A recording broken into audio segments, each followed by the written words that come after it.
Boa noite a todos. Como já viram, o tema de hoje aparentemente não é um tema simpático, ninguém gosta muito de falar da aproximação de espíritos inferiores ou de pensar que os espíritos inferiores se podem aproximar de si.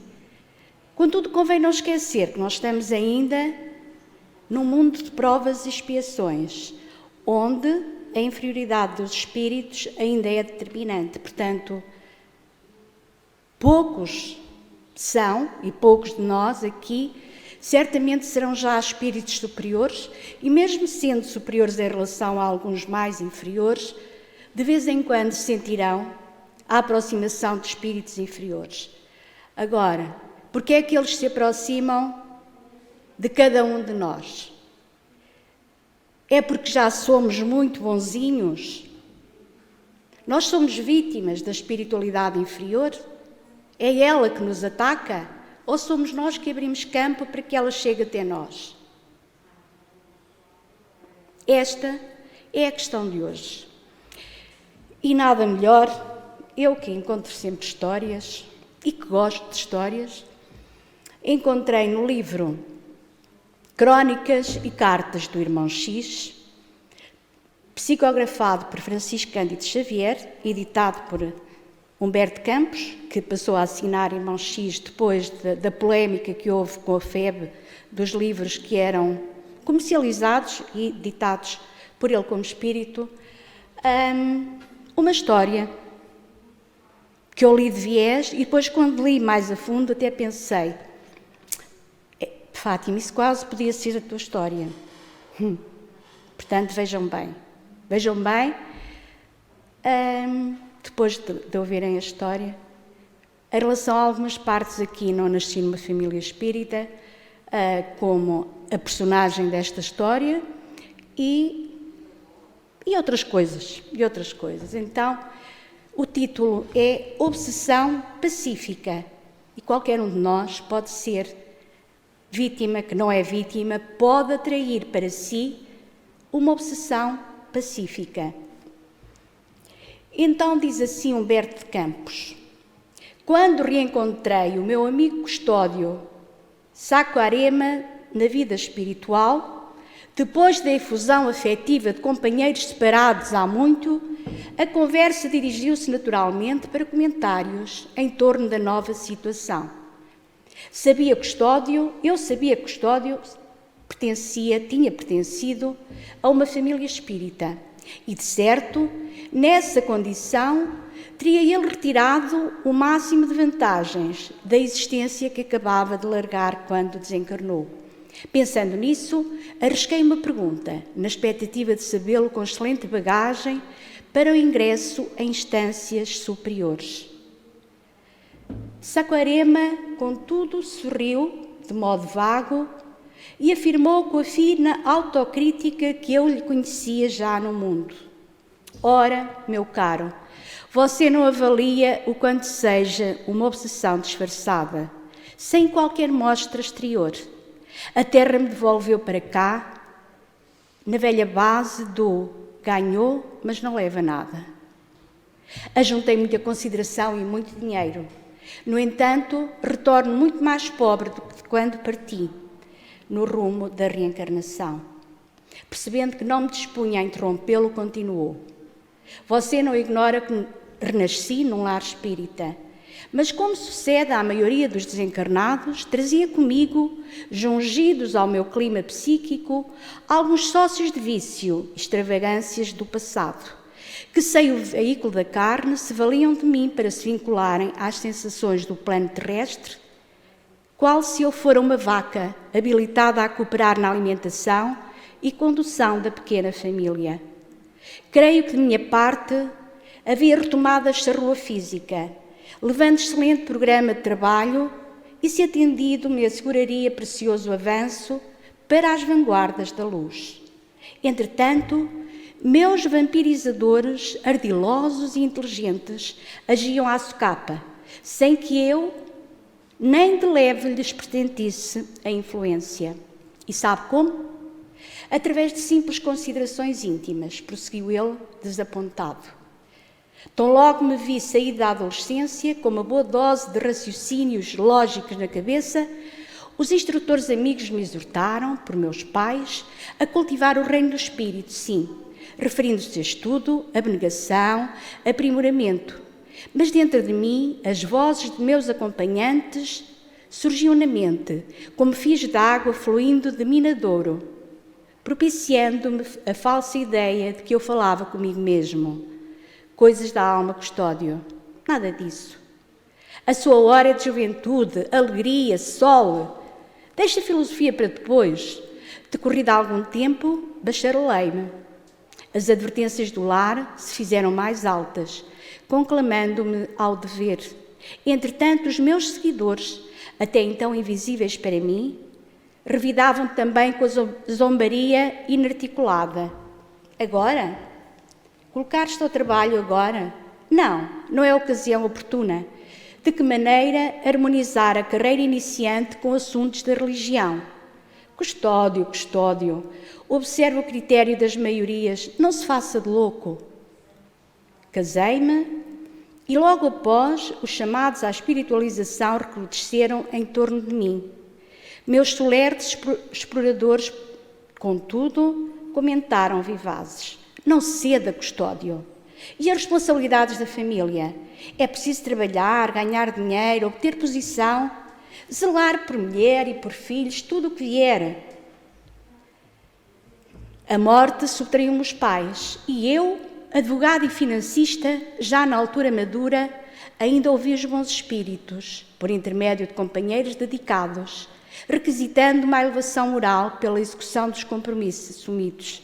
Todavia, na casa interna se empoleiravam os argumentos dos meus obsessores inflexíveis, que diziam: Custódio, você tem mais que fazer. Vida social. Você não está preparado para a seara da fé. Em seguida, meu amigo, chegaram a velhice e a doença, essas duas enfermeiras da alma que vivem de mãos dadas na terra. Passei a sofrer e desencantar-me. Alguns raros visitantes da minha senitude, transmitindo-me os verdadeiros convites para a espiritualidade maior, insistiam comigo, esperando que eu me consagrasse às coisas sagradas da alma. No entanto, dessa vez, os gritos de meus antigos vampirizadores altearam-se, mais irónicos, assoprando-me sarcasmo, qual se fora eu mesmo a autorridicularizar-me. Você, velho Custódio, o que é que vai fazer agora para o espiritismo? É tarde demais? Profissão de fé, mensagens do outro mundo, que se dirá de você, meu velho? Seus amigos vão falar que está louco, que está senil. Não tenha dúvida,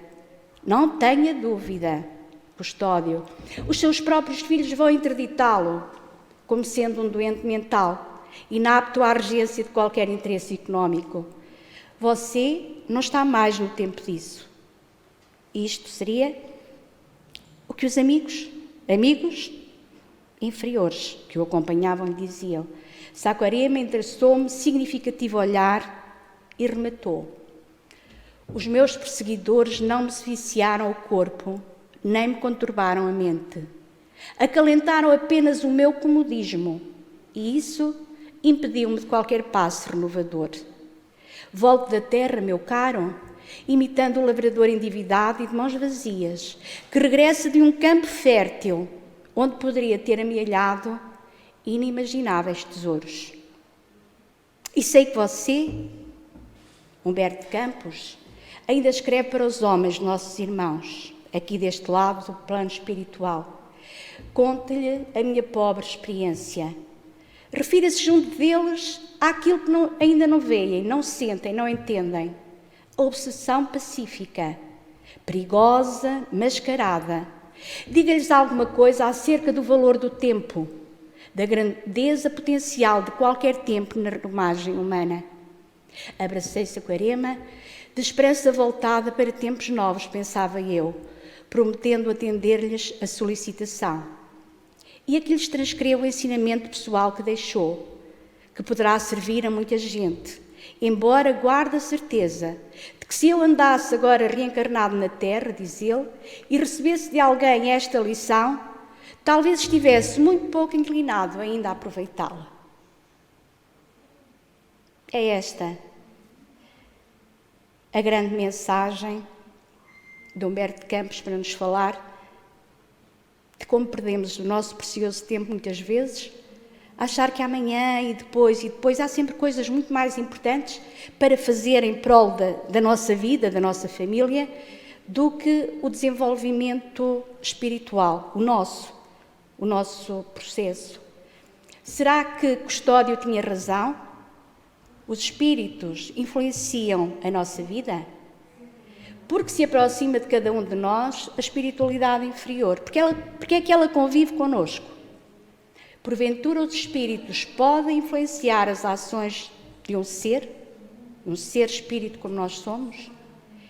No livro dos Espíritos é questionado, na questão 459 o seguinte: os espíritos, esta questão quase toda a gente sabe de cor, 459.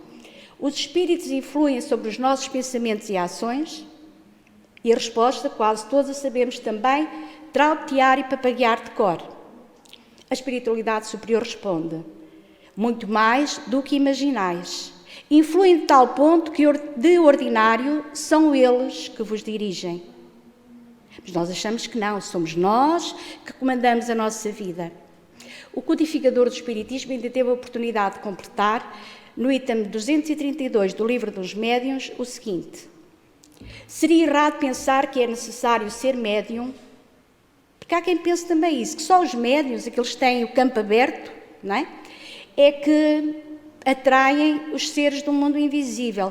Quem não é médio está liberto e não atrai a espiritualidade, seja superior ou inferior. Mas diz-nos Kardec que eles povoam o espaço, estão constantemente ao nosso redor, acompanham-nos, veem-nos e observam, intrometem-se nas nossas reuniões, procuram-nos e evitam-nos, conforme os atraímos ou os repelimos.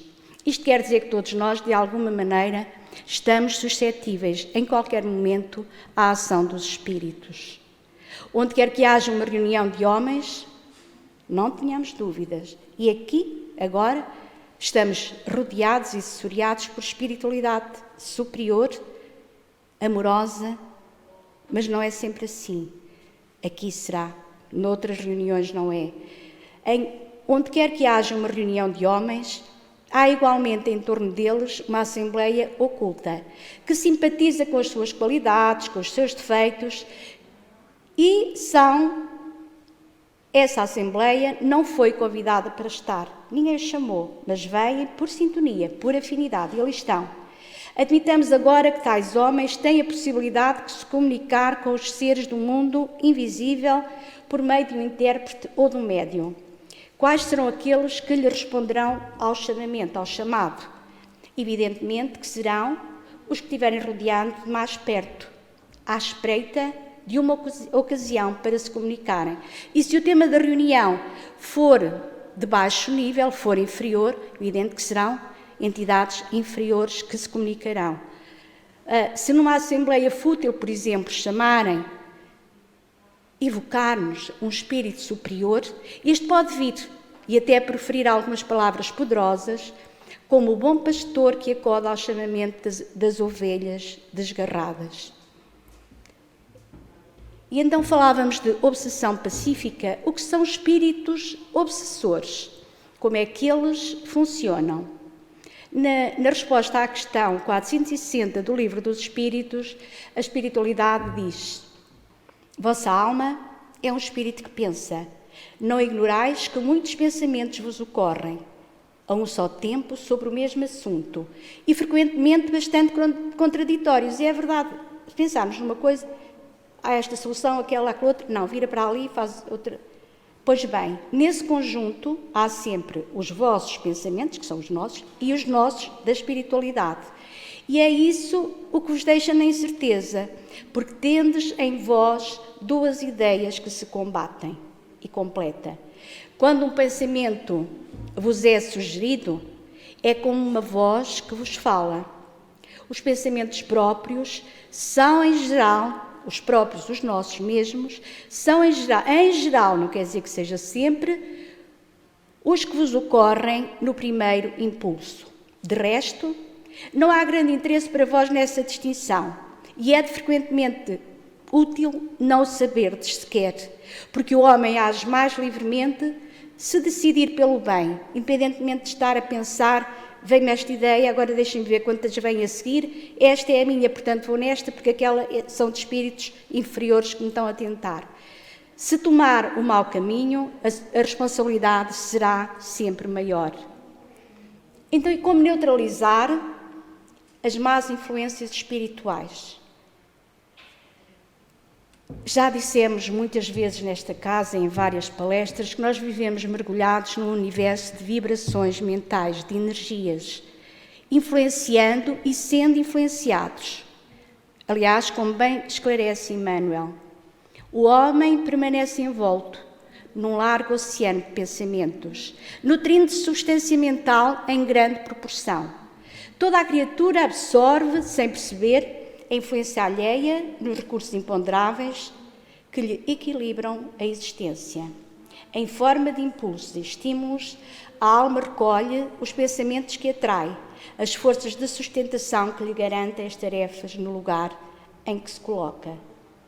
A mente, a nossa mente, em qualquer plano, emite e recebe, dá e recolhe, renovando-se constantemente para o alto destino que lhe compete atingir. De modo imperceptível, nós ingerimos, não é comemos, é ingerimos pensamentos a cada instante, projetando em torno da nossa individualidade as forças, as energias que acalentamos em nós mesmos com os pensamentos que vamos produzindo também.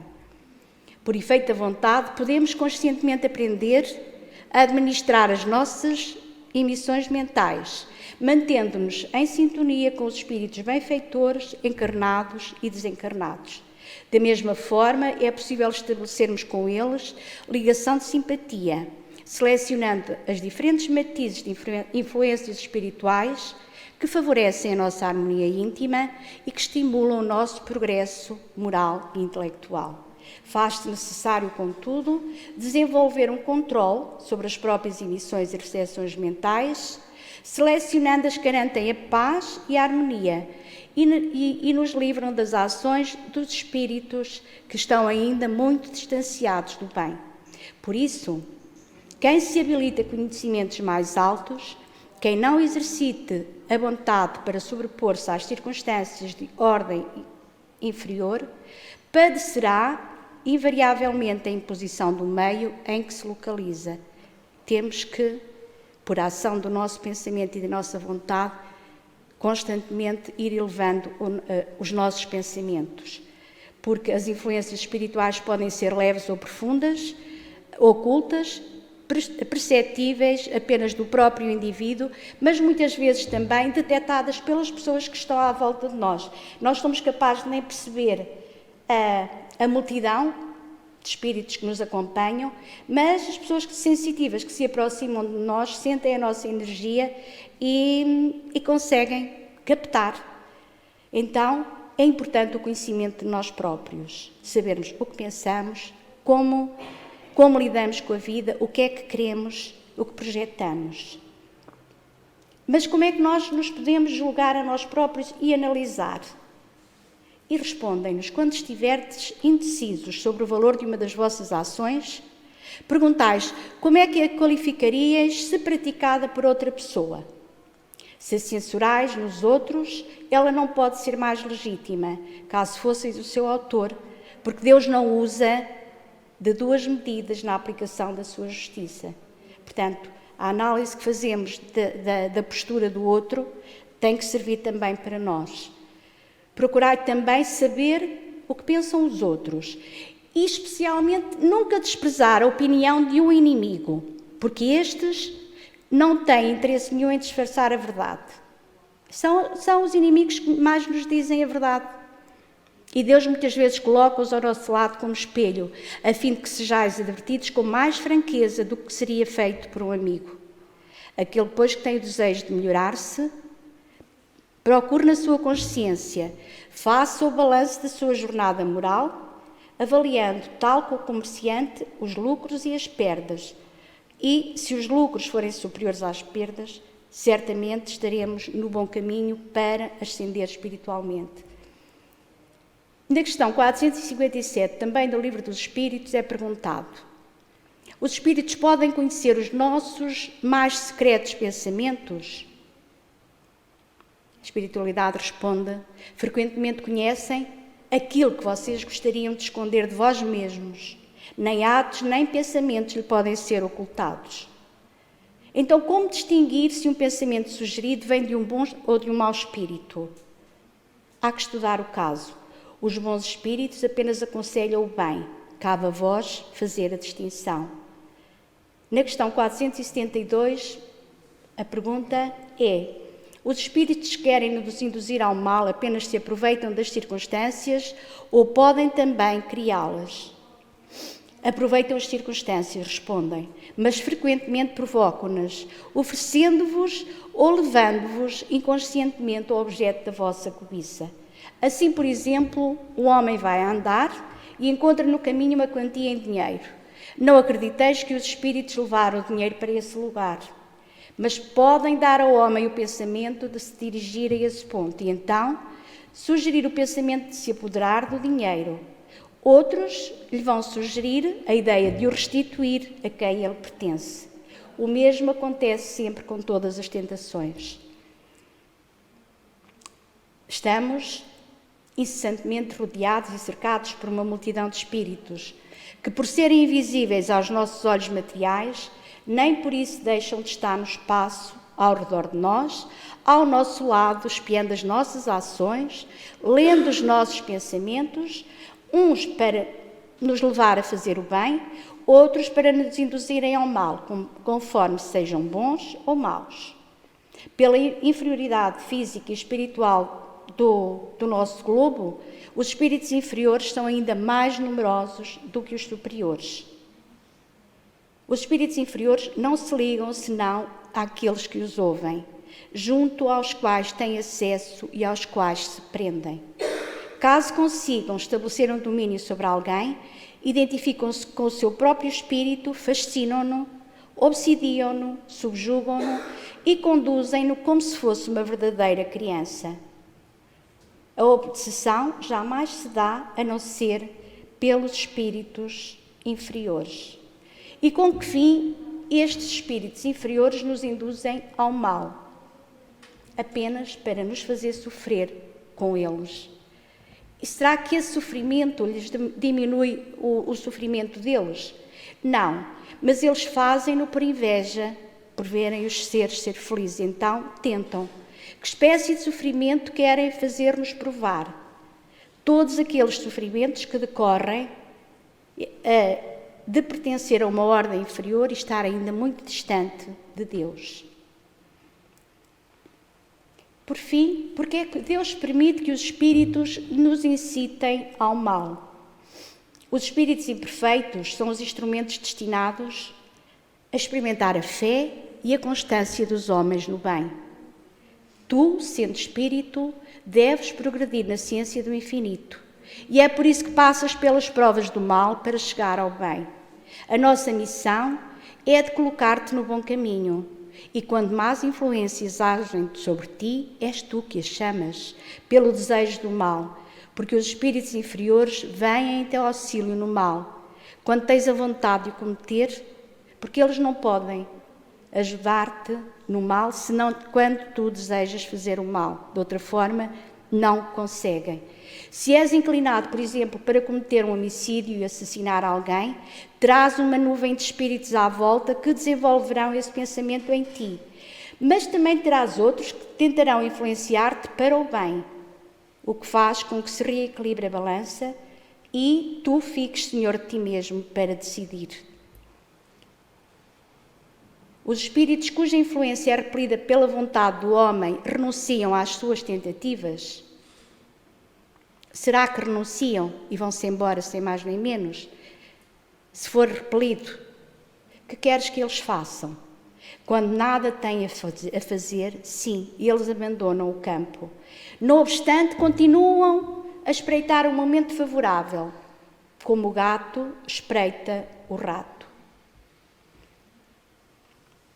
Além disso, essa situação da aproximação de um espírito inferior, e como já foi dito, pode ser causada pelo sentimento de inveja de um espírito que, em função da sua inferioridade moral, não consegue aceitar a prosperidade do encarnado, inflamando dentro de si o desejo de destruir aquilo que ele não conseguiu quando da sua própria encarnação.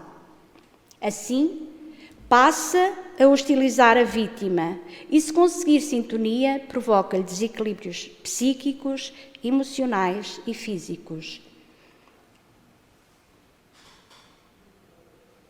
E para terminar, voltamos à questão 467, onde é questionado se pode o homem eximir-se da influência dos espíritos que procuram arrastá-lo ao mal.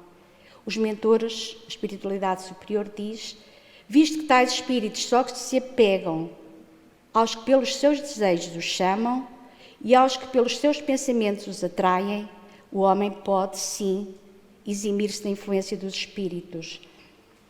Porque em tudo, no universo, vigora a lei da sintonia e da atração.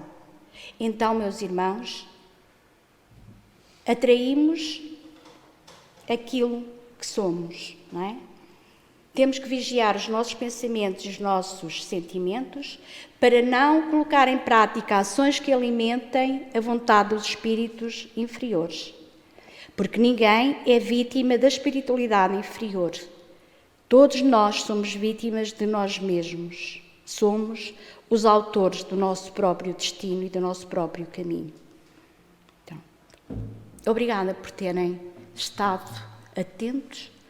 Que Jesus nos ajude a modificar um pouco o nosso temperamento, as nossas ações e os nossos pensamentos, sempre para vibrarmos de modo mais positivo e atrairmos cada vez mais a espiritualidade superior e amorosa, a espiritualidade do bem. Obrigada.